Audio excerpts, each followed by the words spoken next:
Hello and welcome back to the channel. This time we're going to be looking at something a little bit more modern. Well, 25 plus years old, but still more modern than last time. And we're going to take a look at one of my favourite games, this time on the Commodore Amiga. On the screen now you can see some games from the Sinclair Spectrum, a computer that I grew up playing. And we're just going to take a quick look at the jump in quality from the Spectrum to the Amiga. Probably the biggest advance in technology that I had seen at the time. So as you can see, quite a big upgrade, huge upgrade, much faster graphics, more colours, better sound, a massive upgrade for me over the Sinclair Spectrum. At the moment, console wise, things probably seem a little bit incremental. Xbox to Xbox 360, there's a reasonable upgrade. Xbox 360 to Xbox One and Xbox Series X, yeah, the graphics look a little bit nicer, but it's not such a huge leap as this, I would say. So a Commodore Amiga is quite a significant purchase back then, especially if you were a kid as I was, 13 years old, a huge amount of money for parents to spend. So very lucky to have my Amiga. Kind of the way we came about this was we went on holiday one year, came back and found we'd been burgled. My brother had his Spectrum, loads of games, loads of property, TVs and things stolen, and from the insurance money for that he was able to purchase an Amiga 500. I think basically a few years down the line, for Christmas, I got my Amiga 600. I think my parents finally took pity on me playing my Spectrum Plus 3, and I finally got an Amiga 600, so I got to enjoy the greatest games too. Some of the first and most impressive games I saw on it were probably the Shadow of the Beast games. Really rubbish to play, no fun at all. Anyone who's played these games will probably tell you the same thing. Really terrible gameplay, but the graphics and the sound were just unbelievable, like nothing I'd seen at the time. That really gave an idea of what the Amiga could do. One of the games that did grab me was Eye of the Beholder 2. I think because it was quite customizable. You could select your own classes, select different portraits, names, stats, things like that. The actual game I never got round to finishing, but really, really good. It's all in this neat first-person perspective you see here. The game itself was really good as well. Lots of variety of enemies, locations. So anything that sort of expanded on this formula was bound to be good. In March 1993, the demo for Hired Guns came out on Amiga Format Issue 44. It wasn't even a magazine and demo disc that I bought. I think my friend bought it. I looked at it, thought it looked interesting, borrowed the demo disc, and I played this thing for weeks. I could not wait to see the game. We'll take a look at the full release game first, but we'll come back to the demo, have a look at how the game changed before release.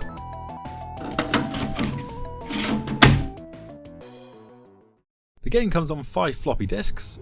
You've got the option to install 2 hard disks if you wish, and it gives you this ominous warning on boot, telling you it's going to use absolutely every last bit of memory your computer has. From the main menu, you've got the option to play the full campaign game, do some training, or play a short action game. We'll go straight to the full campaign and we'll start to pick our team.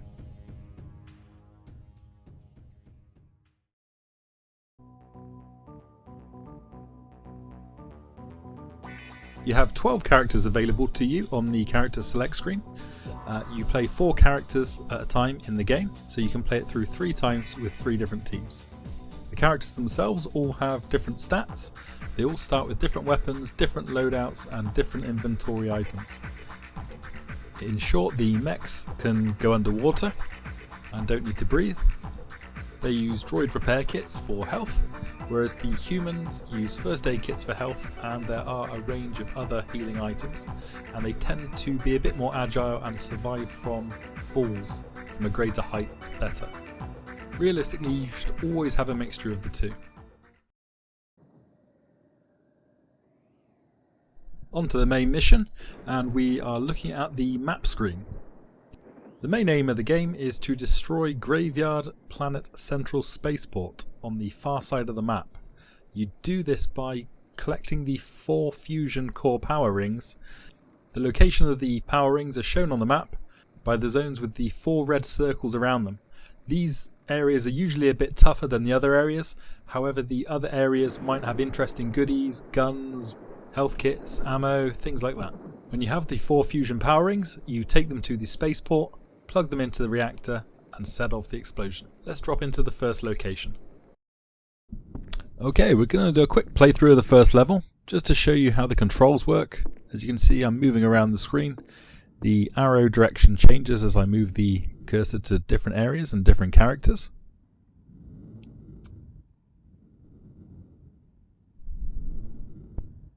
As you can see, each of our character has their own inventory, their own separate weapons, most of which have information about them. We're just going to assign some weapons here to our characters.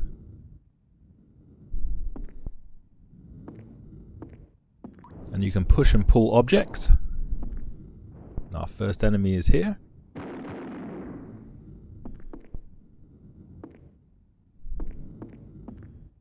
And down this little alley here there is a rather innocuous looking switch that we've just pressed, and its use will become apparent later on.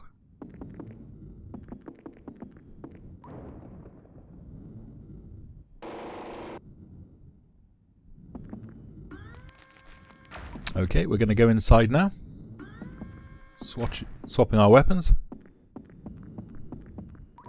This is just a quick playthrough of the first level, just to give you an idea of how the controls and how the guns work.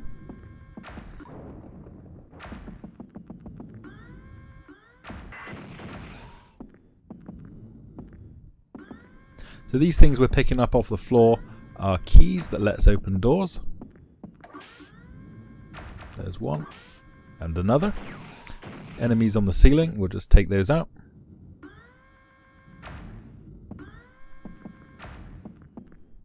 And we've got an enemy hidden behind a door here. And some goodies behind.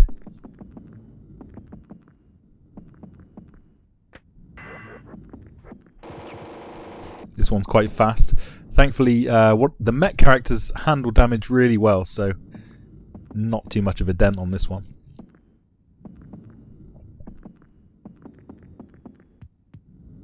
Okay, there's our exit. We need a pass for this to open the door. Let's just take this guy out. The pass is at the end of these elevators, so we're just going to go up each of these elevators. Looks a bit odd the first time you see it, but you get used to the movement. And there's our pass for the door. That wall there is what the switch activated. We're going to see what that does in a minute.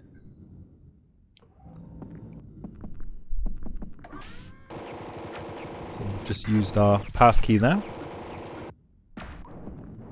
Let's just take out these enemies here. These ones do hatch. These are sort of spawned by these weird things on the ground here. You do hear noises occasionally of these spawning, so you do need to be careful. And we're getting attacked again. Let's take him out.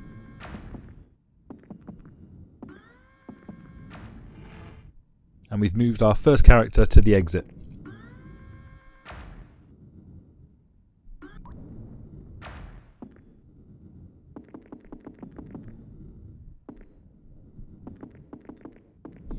We now need to get our remaining characters caught up, so we're going to move those guys towards the exit. The flashing light towards the top right hand corner of the view windows, that enables the auto follow feature. So if one of the characters has that and is near another character that also has that, they will then auto follow.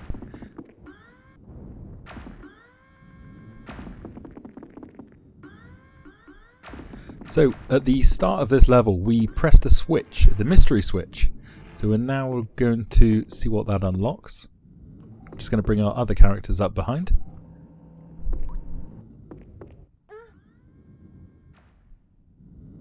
We'll get those off to the exit. So one character left on the lifts. And to the left was the wall it took out. Now we've just fallen down, but we've picked up this mounted minigun, which is awesome. If you can get a couple of these in the game, this is a nice mainstay weapon, so a nice hidden secret on level 1. Okay, on to another level, and we're going to look at how to use grenades. As you can see, top left, the cursor changes depending on how far you throw the grenades. And we're just taking one of our mech characters underwater. The mech characters don't drown, although the objects they do hold do deteriorate, especially energy weapons. Things like shotguns, they're pretty hardy and they tend to be okay, although they do still degrade. One of the things I've always liked about this game is kind of some of the things you come across. The character at the top right, Sim, starts out with this tungsten bore rifle, a really useful gun, and it tells you it comes as part of a matching set with a handgun. Now, later in the game, you can actually find the handgun that comes as part of the set with the bore rifle itself. I always thought that was really cool.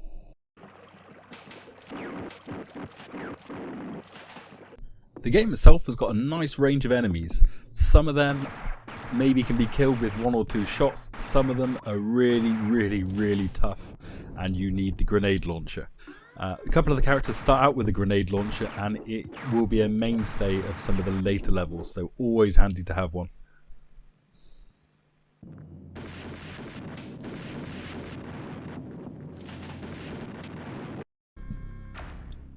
Okay, we've caught up with our characters a little later into the game.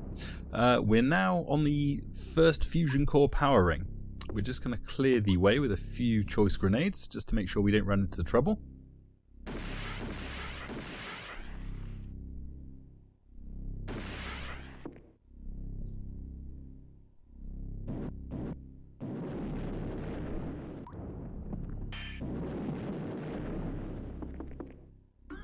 That should keep things quiet. You do get caught in the blast if you're a little bit careless. We're going to send one of our characters up the stairs to clear things up and get the power core. So we've just fired a load of grenades at these guys, so thankfully we've taken the most out, but a few more just to clear up.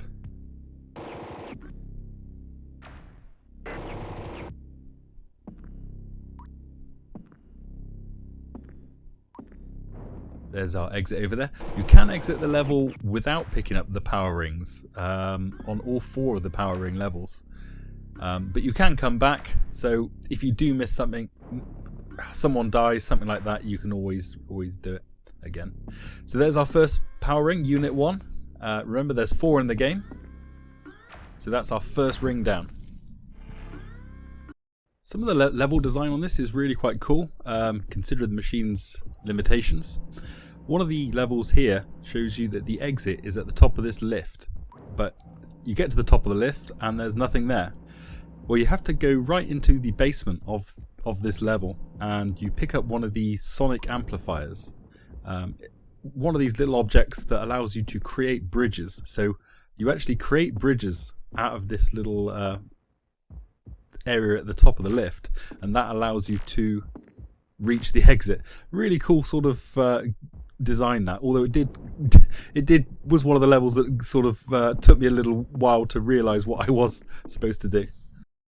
One of the levels that had me stuck for a while was this one, where we've got 3 of our characters looking at this exit, or what appears to be the exit, and a question mark, this block here.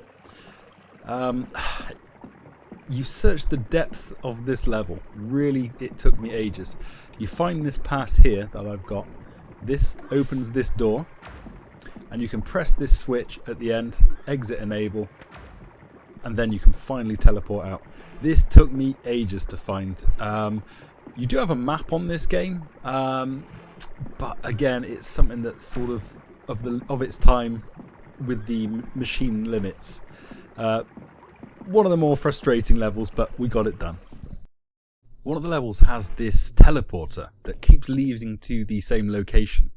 I was a bit lost for a while, but then you notice on the wall behind it there is this sort of guide about what directions to take based on your compass. So another cool little puzzle that I think gets you some keys or gets you some weapons.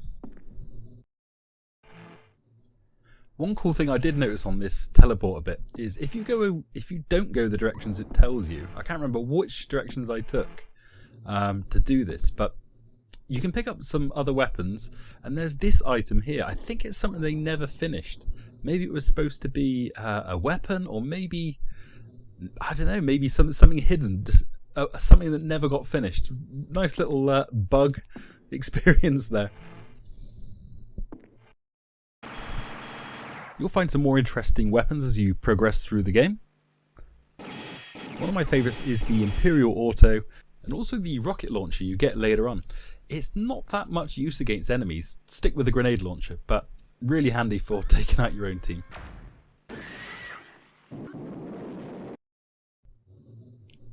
We've also managed to pick up a mounted machine gun, another really useful gun, and also the plasma disruptor, which I believe is the second most powerful gun in the game. For some reason in this game, the devs put in the most powerful weapon in the game, which is a banana. I don't know why they've done it, but you can pick up a banana and it kills pretty much anything. There's only one in the game. There's also, you come across banana peels. You would think they're ammo, but they're not. You can't put them back into the banana. So I think it's a one-shot deal. We're now a lot later into the game. We've been to all the 4 areas that have the fusion core power rings. We're now ready to go over to the spaceport, plug in the power rings, and watch the planet blow up.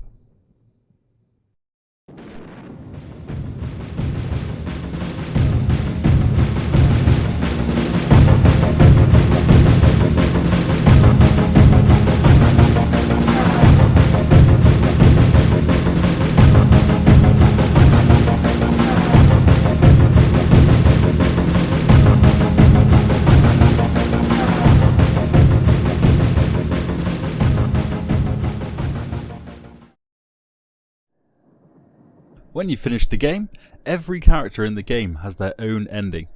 It's only text, but it's really cool that they've given every single character their own unique ending. It really adds to the story, something we'll take a look at next. Okay, we'll take a quick look at the box art itself. Great game by Psygnosis. I think it's now been purchased by Rockstar, they of Grand Theft Auto fame. I do own 3 copies of the game myself. Like I say, it is one of my favourite games. I own 2 copies on the Amiga. I think I purchased the second one because it was in slightly better condition, and I also have a copy of the PC version of the game. The game looks pretty much the same, maybe a few more colours, but the sound is nowhere near as good. Stick with the Amiga version, you won't go wrong. In the box we have the 5 Amiga discs. Disc 5 for the extra sounds for the A1200 or 2 meg version, and we've got a copy of the code protection sheet. The game does actually have code protection. Sometimes it triggers on saves, sometimes it's on changing different levels, and you need the code sheet to look up the constellations and bits and pieces, details of stars. It's all on this sort of red and grey sheet. The reason it is red and grey is back in the 90s, photocopiers were nowhere near as good as they are these days. If you try to make a photocopy of this sheet, it would probably come out as a black mess. One of my friends tells a good story about this and these code sheets with the Amiga. Ridiculously hard to copy, but copying in the Amiga circles was fairly straightforward, but things like these sheets were always tricky. However, he did know someone who was a police officer, and the way of getting around was putting this code sheet on the fingerprint machine, and that made perfect copies of this. Not its proper purpose, but certainly kept us in gaming. Next in the box is the Countdown to Graveyard manual. This gives you a little bit of overview of the campaign, if you like, and it also has bios for every single character in the game. It explains what their mission is, their history, which again ties in with the endings. This, you can sort of see how the characters progress, how they start out, and it's all got this really nice grayscale hand-drawn scanned-in artwork, and it includes details for every single character, all 12 of them. Really something extra. The next manual in the box gives us a quick overview of some of the enemies you'll be facing in the game, and it also gives some nice detail of some of the guns. Some of these you won't start out with, but you will encounter later on. There's also the instructions and game manual, which just give you a few more details on the game. So you really do get a whole lot with this game. Compared to games these days, if you open up the box, you might get a single piece of paper for some DLC or some rubbish in-game item. But they really spent time on this game package, and it really shows. We'll take a quick look at the demo disc now that I wasted so much time on before the main game came out. One of the first things you'll notice is there is no sidestep function. That only came in the full game, so you can only turn left, turn right, no sidestepping at all. One of the characters in the demo also has a short sword. I don't know if they plan to implement melee weapons into the game, but it never happened. You can't use it in the demo though. Another thing they improved was access wafers, keys and doors. In the demo, when you use one, the notification appears right in the centre of the screen, really gets in the way of your view. Some of the inventory graphics got changed in the main game, and some of the sounds were slightly different also. I don't remember seeing these jars in the full game. I think they were replaced by apples, breadsticks, things like that. So another small change.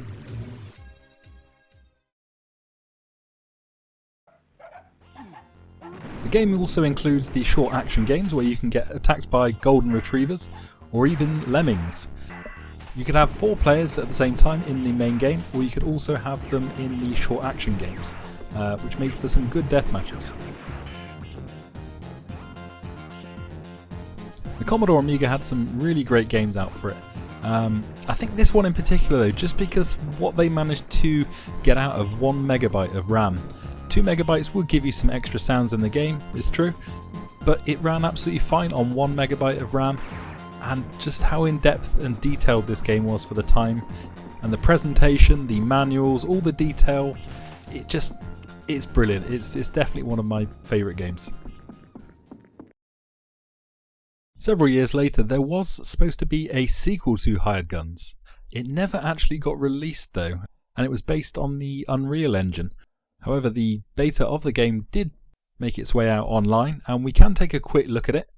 It does look interesting, but you can see why it didn't get released. It was nowhere near ready, it needed a lot more work, and I think the free roaming aspect of it, it takes something away from the game for me.